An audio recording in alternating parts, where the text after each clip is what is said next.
Trending ಸ್ಯಾಂಡಲ್ವುಡ್ಗೆ ನಿಮಗೆಲ್ಲ ಸ್ವಾಗತ. Kannada big boss season 11 ಮೂರನೇ ದಿನದ 2ನೇ ಪ್ರೊಮೋ ನೋಡಿದ್ರೆ ಯಾಕೋ ಬೇಜಾರಾಗುತ್ತೆ. ಧನ್ರಾಜ್ ಅವರು ಕನ್ಫೆಷನ್ ರೂಮ್ನಲ್ಲಿ ಬಿಕ್ಕಿ ಅಳ್ತಾ ನಾನು ಕಾನ್ಫಿಡೆನ್ಸ್ ಕಳ್ಕೊತಾ ಇದ್ದೀನಿ ಬಿಗ್ ಬಾಸ್ ಅಂತ ಹೇಳ್ತಾ ಇದ್ದಾರೆ.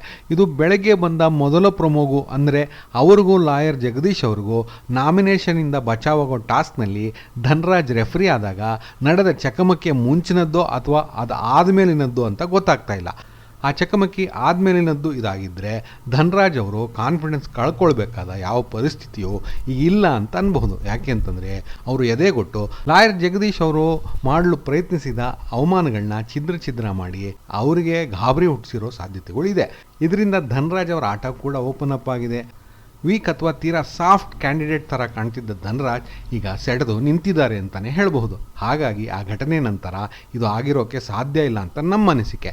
ಇನ್ನು ಇದು ಆ ಘಟನೆಯ ಮುಂಚೆ ಆಗಿದ್ದಲ್ಲಿ ನಮ್ಮ ಪ್ರಕಾರ ಬಿಗ್ ಬಾಸ್ ಇವರಿಗೆ ಹುರಿದುಂಬಿಸಿ ಕಳಿಸಿರೋ ಸಾಧ್ಯತೆಗಳು ಹೆಚ್ಚು. ಬಿಗ್ ಬಾಸ್ ಹೇಳಿದ ಮಾತುಗಳಿಂದ ಆತ್ಮಸ್ಥೈರ್ಯ ಹೆಚ್ಚಿಸ್ಕೊಂಡು ಅಥವಾ ಬಿಗ್ ಬಾಸ್ ಮುಂದೆ ತಮ್ಮ ಒಳಗಿನ ವೀಕ್ನೆಸ್ಗಳನ್ನ ನಿವೇದನೆ ಮಾಡಿಕೊಂಡು ಹಗುರ ಆಗಿ ಹೊರಗೆ ಬಂದು ಲಾಯರ್ ಜಗದೀಶ್ ಅವರಿಗೆ ಸೆಡ್ ಹೊಡೆದು ನಿಂತಿರೋ ಸಾಧ್ಯತೆ ಇದೆ. ಪ್ರೋಮೋಗಳನ್ನ ಅದರಲ್ಲೂ ಬದಲು ಮಾಡಿ ವೀಕ್ಷಕರಲ್ಲಿ ಕುತೂಹಲ ಹುಟ್ಟಿಸೋ ತಂತ್ರ ಇದಾಗಿರಬಹುದು ಅಂತ ನಮ್ಮ ಅನಿಸಿಕೆ.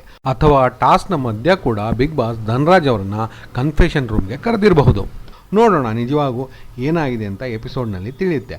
ಮುಂದಿನ ವಿಡಿಯೋದಲ್ಲಿ ಸಿಗೋವರೆಗೂ ಬಾಯ್ ಸ್ನೇಹಿತರೆ.